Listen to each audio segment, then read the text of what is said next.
My neighborhood. I come here almost every day, weather permitting, of course. I like to call it my neighborhood. I know all of the neighbors who live here, even though I have not been introduced to all of them officially. My wife always asks me why I spend so much time here, and I tell her it's because I enjoy the company. I've been coming here for almost 60 years. I remember the first time I came here. It was shortly after my wife and I bought our house. I was 20, and we purchased a home for my grandparents, along with 5 acres of land surrounding the house. The entire property was originally a 175-acre farm, but the tillable land was purchased by my brothers to use for farming. I had no desire to farm, but I love living in the country. I decided when I was young that I wanted to teach mathematics. I went to college and earned my degree. That is where I met Edna. We married during our sophomore year. After we graduated, we settled on our careers. Edna was a guidance counselor at the middle school, and I was a math teacher at the high school. My wife Edna and I have been married 60 years, and she is my best friend. We raised a family together in this house. We have 2 sons and a daughter. Our oldest son became a lawyer and works in a prestigious firm in the big city. He is married and has a daughter and a son. Our middle child decided to become a doctor. She is still around here and has a wonderful job at the local hospital. She keeps telling me to come see her, but I would rather not have my daughter examining me. She has never been married, but has been living with the same man for many years. They were unable to have children of their own, but they have fostered many children over the years. Our youngest son is an opera singer. How he got into that is beyond me, since neither Edna or I have ever enjoyed, let alone listened to, opera. He lives with his boyfriend on the East Coast. He sings with the Metropolitan Opera and has one of the best voices in the country. Edna and I are proud of our family. I'm retired now and have been for almost 15 years. I have always come to this neighborhood, and despite being a teacher and now retired, I have always been a peddler of sorts. I trade my wares for food.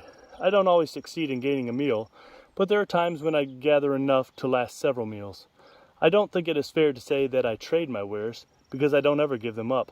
I just entice my neighbors with them by luring them with my wares, and they provide me with food. Every now and again, the children of the neighborhood offer me food, but I have to thank them and turn them away. I don't take food from all the neighbors because there are just some that I don't prefer. For instance, there is Herbert. He is a catfish sort of fellow, and I will never take food from him because he is a bottom dweller. Not that there is anything wrong with that, but his food is just not for me. The neighborhood is a bustling place, always on the move, and there is always something going on. All of the inhabitants are amazing. The finch, the blackbird, and the sparrow families are the largest that live in the neighborhood. They are always breezing around in flying motions and singing like opposing choirs. Marvin, I call him Marvin, but I'm sure that isn't his name, is another singer. He loudly sings with his deep, boisterous bullfrog voice to attract those of the female persuasion. When he is successful, which is almost every night, he and the ladies quietly slip away for some adult activities. There is the mallard family that float around the neighborhood. They only live during the summer. They travel south every year with the Canadians, who also live here during the summer. The Canadians are a fun bunch. They love to honk at you while they float around. I love to watch all of the neighbors, but I love the perch families the most. They offer the best food. They always travel in large groups and are very adamant about schools. The bass families aren't quite as numerous, but they have a strong presence in the neighborhood. They are the largest of the bunch.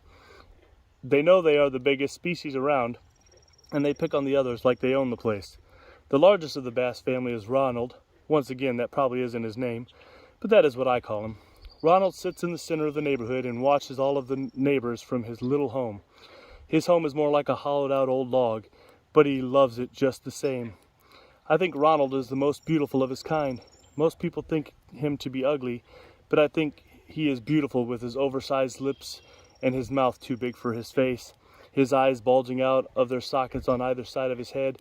He is large, muscular, sleek, and long. Yes, I think he is amazing. I have been watching Ronald for about 5 years now. When I first discovered him, he wasn't always anywhere near as big, but I was fascinated by him just the same. I've been trying to lure him in for years, but he hasn't fallen for any of my gimmicks just yet. When I do finally catch him off guard and lure him in, I won't take a meal from him. Oh no, Ronald is much more than that. If I ever get the chance to bring him home and introduce him to Edna, I will be proud. Ronald will be my trophy. If I ever get to bring him home, he will be mounted above my fireplace.